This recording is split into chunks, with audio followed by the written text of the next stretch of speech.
मिस्र पर हमले के लिए शेरकू अपनी फौज के साथ नहर के किनारे पहुंच जाता है। दूसरी तरफ सलाहुद्दीन के साथी भी घोड़ों पर सवार मिस्र में दाखिल हो जाते हैं।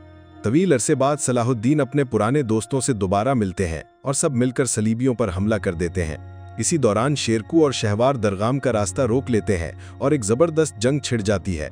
सलाहुद्दीन भी इस लड़ाई में शामिल हो जाते हैं और इत्सीस को हुक्म देते हैं कि वो माइल्स को छोड़ दे, क्योंकि वो खुद उससे बदला लेंगे। अब एक तरफ सलाहुद्दीन और माइल्स और दूसरी तरफ दरगाम और शहवार आमने सामने होते हैं, मगर हक के सामने बातिल ज्यादा देर ठहर नहीं पाता। दरगाम और माइल्स दोनों ही हक की तलवार से मारे जाते हैं। दरगाम की फौज खत्म होने के बाद पूरे मिस्र में हक की फतह का नारा गूंज उठता है।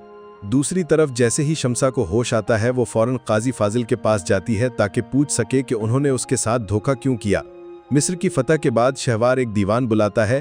जैसे ही सलाहुद्दीन और काजी फाजिल वहां जाने के लिए निकलते हैं, शमसा उनके सामने आ जाती है।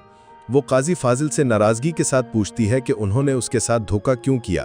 काजी फाजिल उसे समझाने की कोशिश करते हैं, लेकिन शमसा उनकी एक बात सुनने को भी तैयार नहीं होती। वो साफ कह देती है कि अब वो मिस्र छोड़ देगी और कुद्स जाकर अपनी मां को तलाश करेगी। दीवान में शहवार को मालूम होता है कि काजी फाजिल ने जिंगियों से ये वादा किया था कि अगर वो मदद करेंगे तो बदले में उन्हें सोना और मिस्र की हुकूमत में मुदाखलत का हक दिया जाएगा। ये सुनकर शहवार को बहुत नागवार तो लगता है, मगर वो वक्ती तौर पर चुप रहने का फैसला करता है। इस पर उसका दिल और भी दुखी हो जाता है जब उसे पता चलता है कि काजी फाजिल ने शमसा की मदद के बदले उसकी आज़ादी का सौदा कर दिया था। दूसरी तरफ जब यारों की सलीबियों की लाशें ठिकाने लगा रहा होता है, तो अचानक उसकी नज़र दरिया में तैरते हुए बालन पर पड़ती है। वो फौरन उसे शिफा खाने ले जाता है और सलाहुद्दीन को इत्तला देता है। सलाहुद्दीन जैसे ही बालन को देखने पहुंचते हैं, वो उसे कमज़ोर और बेहोश हालत में पाते हैं। तबीब बताता है कि शायद वो उसे बचा न सके, मगर एक शख्स है जो खास जड़ी बूटियों का माहिर है, जो शायद उसकी मदद कर सकता है, और वो कोई और नहीं, लतीफ़ है। लतीफ़ को महल बुलाया जाता है, जिस पर उसके वालिद घबरा जाते हैं।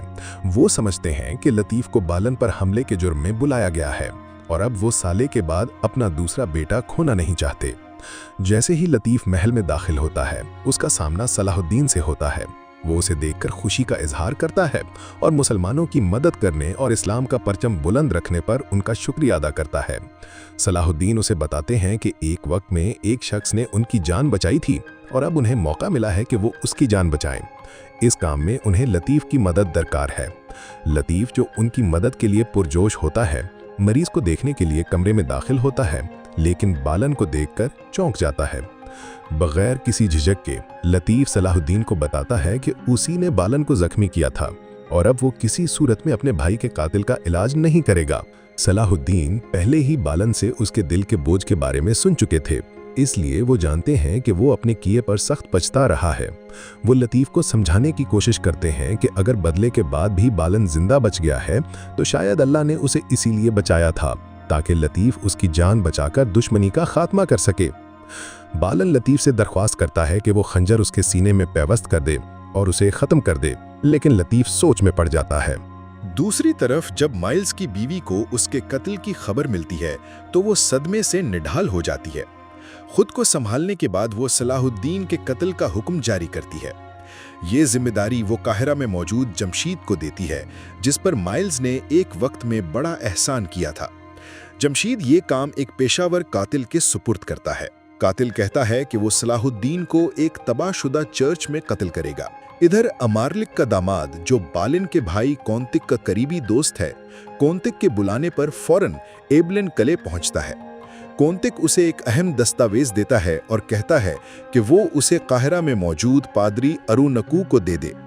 जब लॉर्ड गाय जोन इस दस्तावेज की अहमियत के बारे में पूछता है तो कौंतिक उसे बताता है कि अरुनो इस दस्तावेज के जरिए वो सोना हासिल कर सकेगा जो उसने कुद्स से निकाले गए मुसलमानों के लिए महफूज किया था, और अरुनो ये सोना जड़ी बूटियों के माहिर लतीफ़ को देगा ताकि लतीफ़ ये सोना अपनी जिम्मेदारी से तमाम मुसलमानों में बांट दे। दूसरी तरफ वो कातिल सलाहुद्दीन तक जा पहुंचता है। सलाहुद्दीन अयूबी सीजन 2 के सारे एपिसोड्स देखने के लिए लाइक और सब्सक्राइब करें।